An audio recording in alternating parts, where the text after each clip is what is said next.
শ্রীবৎস রাজার উপাখ্যান। এই রূপে কতদিন বঞ্চিল তথায়, একদিন শুনো যুধিষ্ঠির মহাশয়। বাণিজ্য করিতে এক সদাগর যায়, চালাইয়া তরি সাধু আসিল তথায়। অকস্মাৎ তার ডিঙ্গি চড়িতে লাগিল, হায় হায় করি কান্দে কি হলো কি হলো। হেন কালে শুনো রাজা দৈবেরও ঘটন, গণক হইয়া শুনি আইল তখন। হস্তে লাঠি পুঁথি কাঁধে গ্রহাচার্য হইয়া, সাধুর মঙ্গল কথা কহিল আসিয়া। শুনো মহাজন তুমি স্থির করো মন, তোমার তরণীবদ্ধ হলো যে কারণ। তব নারী নবগ্রহে করেন অর্চন, অবজ্ঞা করিয়া তুমি আইলে পাটন। সেই হেতু তব তরি হলো হেনুরূপ, কহিনু যতেক কথা জানিবে স্বরূপ। মহাজন কহে কথা করিয়া প্রণতি, অমৃত অধিক শুনি তোমারও ভারতী। ব্রাহ্মণ বলেন শুনো আমারও বচন, যে মতে তোমার তরি চলিবে এখন। এই গ্রামবাসী কাঠুরিয়া যতগণ, নিমন্ত্রণ করিয়ানো তার ভার্যাগণ।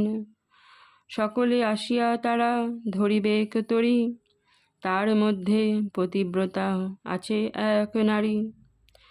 সেই আসি যেই ক্ষণে ছুঁইবে তরণী, কহিনু স্বরূপ তরি ভাসাবে তখনি। শুনি আনন্দিত হলো সেই মহাজন, এই কথা কহিয়া শুনি করিল গমন। শুনিয়া উপায় সাধু চিন্তা করে মনে, পাইনু পরম তত্ত্ব দৈবেরও ঘটনে।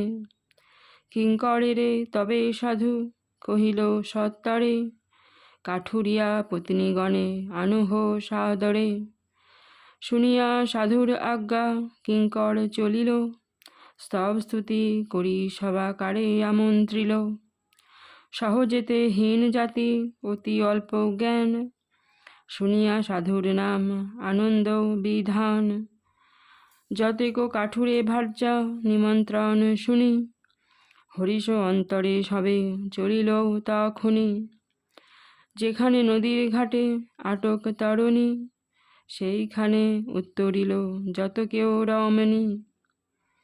কমলা অমলা গেল আর কলাবতী, কৌশল্যা রোহিণী চলে আর মালাবতী। রেবতী কৈকেয়ী উমা রম্ভা তিলোত্তমা, হরপ্রিয়া চিত্রাবতী রাধা সতী শ্যামা। যশোদা যমুনা জয়া বিমলা বিজয়া, আর যষ্টি গয়া গঙ্গা কালিন্দী অভয়া। চপলা চঞ্চলা যায় চণ্ডালী কেশরী, পদ্মাবতী অরুন্ধতী সাবিত্রী মঞ্জরী। একে একে তরি সবে পরশ করিল, জনে জনে মান নিয়া বিদায় করিল। কারো হইতে নাহি হলো সাধু প্রয়োজন, বুঝিল হইল মিথ্যা গণক বচন। কত নারী আইল না এলো কতজন, কিঙ্করে জিজ্ঞাসে সাধু এসব কারণ। নাবিক কহিল সবে আসিয়াছে রায়, এক নারী না আইল না আইল স্বামীরও মা নাই।